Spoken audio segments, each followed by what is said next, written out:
We're carrying on in our series, Elisha and Elijah. And today we are looking at 2 Kings chapter 4. So we're going to have the Bible reading now. So if you want to look that up, you can. It's going to be in 2 Kings chapter 4. Okay, so here's the reading. One day, Elisha went to Shunem, and a well-to-do woman was there who urged him to stay for a meal. So whenever he passed by, he stopped there to eat. She said to her husband, "I know that this man who often comes our way is a holy man of God.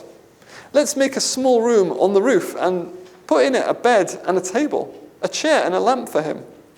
Then he can stay there whenever he comes to us." One day, when Elisha came, he went up to his room and lay down there. He said to his servant Gehazi, "Call the Shunammite." So he called her, and she stood before him. Elisha said to him, "Tell her, you have gone to all this trouble for us. Now, what can be done for you? Can we speak on your behalf to the king or the commander of the army?" She replied, "I have a home among my own people." "What can be done for her?" Elisha asked. Gehazi said, "She has no son and her husband is old." Then Elisha said, "Call her." So he called her and she stood in the doorway. "About this time next year," Elisha said, "you will hold a son in your arms." "No, my lord," she objected. "Please, man of God, don't mislead your servant." But the woman became pregnant, and the next year, about that same time, she gave birth to a son, just as Elisha had told her.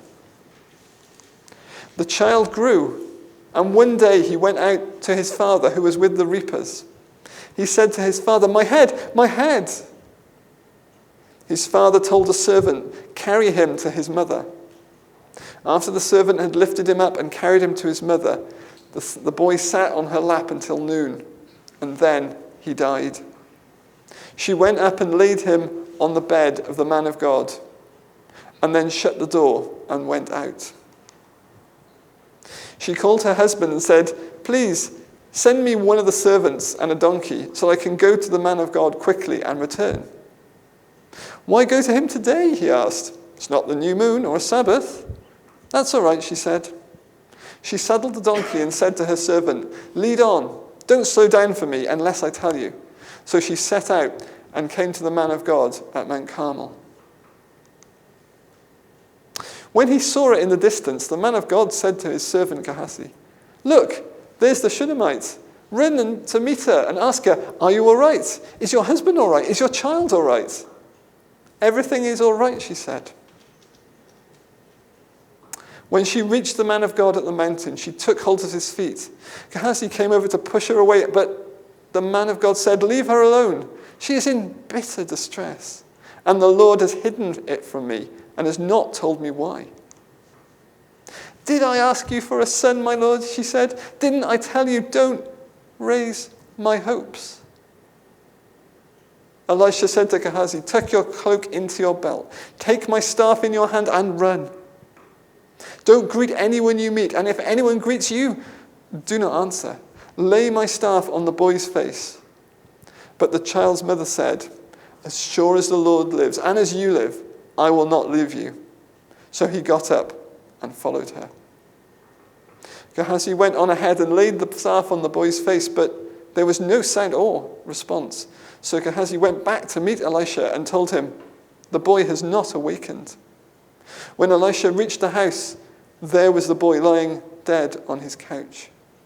He went in, shut the door on the two of them, and prayed to the Lord. Then he got on the bed and lay on the boy, mouth to mouth, eyes to eyes, hands to hands. As he stretched himself out on him, the boy's body grew warm. Elisha turned away and walked back and forth in the room, and then got onto the bed and stretched out on him once more. The boy sneezed 7 times and opened his eyes. Elisha summoned Gehazi and said, "Call the Shunammite." And he did. When she came, he said, "Take your son." She came in, fell at his feet, and bowed to the ground. Then she took her son and went out. Wow. Isn't that amazing? What God did through Elisha. And as we were thinking earlier about the comparison between what things that Elisha did and what Jesus did, isn't it good that whilst that woman had Elisha visiting, we too have a friend in Jesus. And that's what we're going to sing before Peter comes to talk to us. So we're going to stand and sing, "What a friend we have in Jesus."